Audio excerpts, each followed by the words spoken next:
చందమామ కథ పాత తాళపు చెవి. అనగనగా అబ్బాస్ అనే కుర్రవాడు ఉండేవాడు. అతను చాలా మంచి పిల్లవాడు. తల్లిదండ్రులు చిన్నతనంలోనే పోవటం చేత అబ్బాస్ను ఒక రైతు చేరదీసి పెంచుతున్నాడు. ఇలా ఉండగా ఆ దేశంలో ఒకప్పుడు కాటకం వచ్చింది. తిండి లేక ప్రజలు మలమల మాడిపోతున్నారు.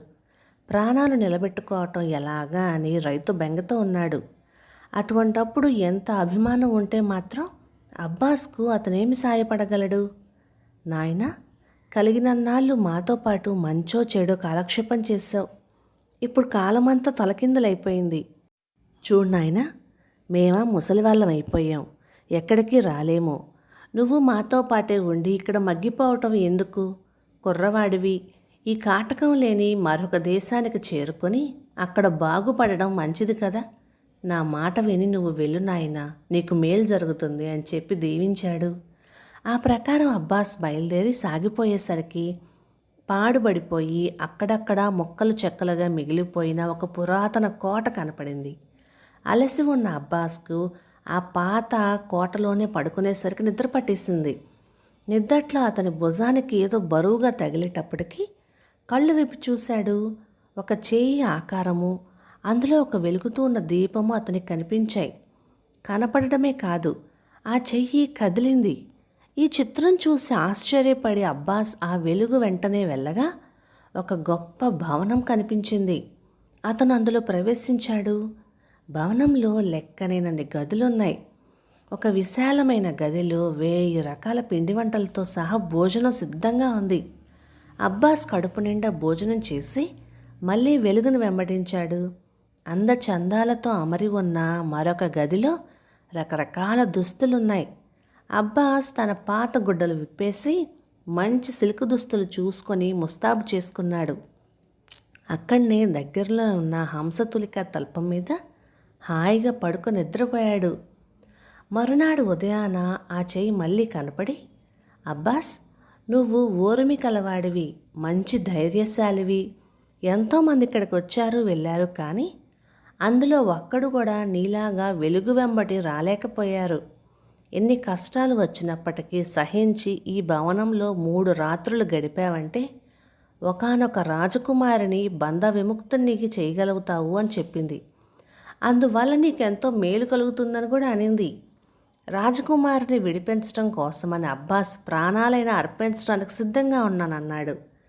రాత్రి కాగానే భోజనాల గదికి పోయి మామూలుగా భోజనం చేసుకొని పక్క గదిలో హంసతులిక తల్పం పైన హాయిగా పడుకున్నాడు.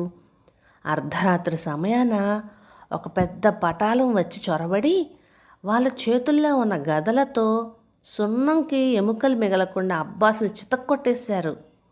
కానీ మరునాడు పొద్దున్నే ఆ చెయ్యి మళ్ళీ కనపడి తాను తెచ్చిన మందు పసరుని అబ్బాస్ ఒంటికి రాయటంతోనే రాత్రి అతను తిన్న దెబ్బలన్నీ ఎక్కడివక్కడే మాయమైపోయాయి. 2వ రాత్రి కూడా పటాలం వచ్చి చొరపడి అతనిని మొదటి రాత్రి కంటే కూడా గట్టిగా కొట్టారు. కిక్కురుమనకుండా అబ్బాస్ దెబ్బలన్నీ ఓర్చుకున్నాడు. మర్నాడు ఉదయాన మళ్ళీ ఆ చెయ్యి వచ్చి మందు రాసింది. 3వ నాడు మళ్ళీ పటాలం వచ్చి కింద మీద చూడకుండా అబ్బాస్ని చావు కొట్టేశారు. నోరు మెదపక అతను ఆ బాధలని సహించాడు. మామూలుగా ఆ చెయ్యి మరుసటి నాడు వస్తుందని అబ్బాస్ అనుకుని ఉన్నాడు, కానీ అతను అనుకున్నట్లుగా అది రాలేదు. ఏమిటా అని అతను ఆలోచిస్తూ ఉంటే గభాలన తలుపు తెరుచుకొని ఒక రాజకుమారి అక్కడికి వచ్చింది.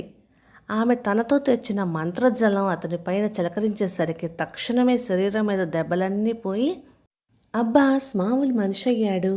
ఆ సుందరి తన చరిత్ర అంతా అతనికి వినిపించింది. నేను పలానా దేశపు రాజు కూతుర్ని. శత్రురాజులు నన్ను ఇక్కడికి రప్పించి బంధించారు. వాళ్ళు ప్రయోగించిన మంత్రాల వల్ల ఎన్నేళ్ల నుంచో మైకం కమ్మి నేను పడి ఉన్నాను. నన్ను విడిపించడానికి ఎంతోమంది వచ్చారు, కానీ మొదటి రాత్రి దెబ్బలకే తట్టుకోలేక పారిపోయేవారు. నీవు వాళ్ళ దెబ్బలన్నిటికీ సహించగలగటం వల్ల వాళ్ళ మంత్ర బలిమి తగ్గిపోయి నా మైకం మాయమైపోయింది. మనిద్దరం ఇప్పుడు మా తండ్రి భవనానికి వెళ్ళాలి అని ఆనవాళ్ళు చెప్పి ఆమె అదృశ్యమైపోయింది. ఆమె అదృశ్యం కాగానే అబ్బాస్ పాడు కోటలో మురికి బట్టలతో ఉండిపోయాడు. రాజకుమారి తన తండ్రి భవనం చేరుకుని అబ్బాస్ కోసం ఎంతో కాలం ఎదురుచూసింది. చివరకు నిరాశతో పెద్దలు ఆమెకు మరొక సంబంధం నిశ్చయించి ప్రదానం చేసుకున్నారు. పెళ్లి రోజు వచ్చింది. ఊరేగింపుకని ఆమె అంబారి ఎక్కబోతూ ఉండగా తను ఎవరి కోసమైతే ఇంతవరకు ఎదురు చూసిందో ఆ అబ్బాస్ చింకి గుడ్డలతోనూ విచార ముఖంతోనూ కోట గుమ్మానికి ఎదుట కనిపించాడు. అబ్బాస్ ఎందుకు వచ్చాడో రాజకుమారికి తప్ప మరెవరికి తెలుసు? అతనిని చూడగానే ఆమె పెళ్ళికొడుకుని ఒక ప్రశ్న వేసింది. ఇందాక నా పెట్టె తాళపు చెవి కనపడకుండా పోయింది. అది పోయింది కదా అని కొత్త చెవి చేయించాము. కొత్తది చేయించిన వెంటనే పాత తాళపు చెవి దొరికింది. మరిప్పుడు నేను ఇందులో ఏది వాడటం న్యాయమో చెప్పండి అని అడిగింది. అందుకతను పాతది ఉపయోగించడమే సబబు అని జవాబు చెప్పాడు. వెంటనే రాజకుమారి అబ్బాస్ను చెయ్యి పట్టుకొని తీసుకొచ్చి అతను ఎవరో, ఏ విధంగా తనను రక్షించాడో ఆ సంగతులన్నీ చెప్పేసరికి అందరూ ఆశ్చర్యపోయారు. తను గూఢంగా అడిగిన తాళపు చెవి సమస్య ఈ అబ్బాస్ని గురించేనని ఆమె వరుణితో చెప్పేసరికి అతను చాలా సంతోషించి అబ్బాస్నే పెళ్లి చేసుకోమని చెప్పి సమ్మతి తెలిపాడు. తెలివితేటలు వివేకము గల రాజకుమారి తండ్రికి పరిస్థితులన్నీ విప్పి చెప్పి ఆయన అనుమతి పొందింది. అబ్బాస్ను పెళ్లి చేసుకొని హాయిగా ఉంది. కథ సమాప్తం. ఇక ఈ కథ 1949 మే చందమామలోనిది. రచన వి రత్నకుమారి గారు, కడప నుంచి. ఇక ఈ కథ మీకు నచ్చినట్లయితే లైక్ చేయండి, షేర్ చేయండి. ఇలాంటి మరెన్నో మంచి తెలుగు కథల కోసం మన ఛానల్ని సబ్స్క్రైబ్ చేయండి. Thank you.